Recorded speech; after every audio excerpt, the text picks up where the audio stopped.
Kampeni ya thirikari ya kuhinyĩrĩria bara ya kũhukia ũruithia wa airĩtu no ĩrathiĩ ĩgĩciaraga matunda, na o kahora arĩa marikĩte mũtugo-inĩ ũyũ marathiĩ makiũteanagĩria.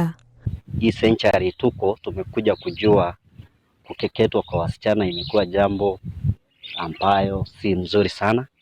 Hiyo ni kitu ambayo inaonekana imepitwa na wakati, ikiwa upande ya kanisa na upande ya serikali wamekataa. Mutumia umwe wa ũkũrũ wa mĩaka 67 kuma kaunti-inĩ ya Kajiado nĩatete itua rĩa gũtigana na ũndũire ũyũ mũhetũke nĩ mahinda.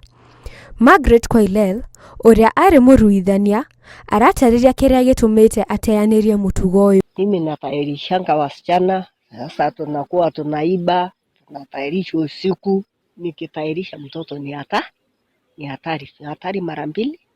Mtoto ikikufa hata wewe hatakuwa kana laama kubwa. Mtoto atakuambia tu ni wewe ndiye unanitairisha. Arauga atĩ arĩhagia ciringi 500 kana nyama ya kũgũrũ gwa thutha kwa mbũri gũtabania irua rĩa airĩtu, na akauga arerira nĩ marĩa anakorwo agĩtabania. Wakati ingine ya samani ulikuwa inalipwa 500 au nangojewa kichinjio na kwa nyama ingine inapatiwa pande ya nyuma ya kondoo. Mutumia ũyũ rĩu atuĩkĩte barothi wa kũhuhĩrĩria gĩcinga gĩa kũrua na ũruithia wa airĩtu matũũra-inĩ. Kumwaga damu tu hiyo ndio hatari zaidi. Iko hatari mbili, wakati ya kuzaa iko ngumu, na wakati ya kutairisha sasa kutoa damu mpaka nasimia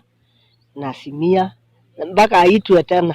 Kulingana na venye elimu mama amepata kutokana na AMREF, mama amekuja kuacha hiyo kazi, na sisi tukiwa vijana wake tumefurahi na tukaunga mkono.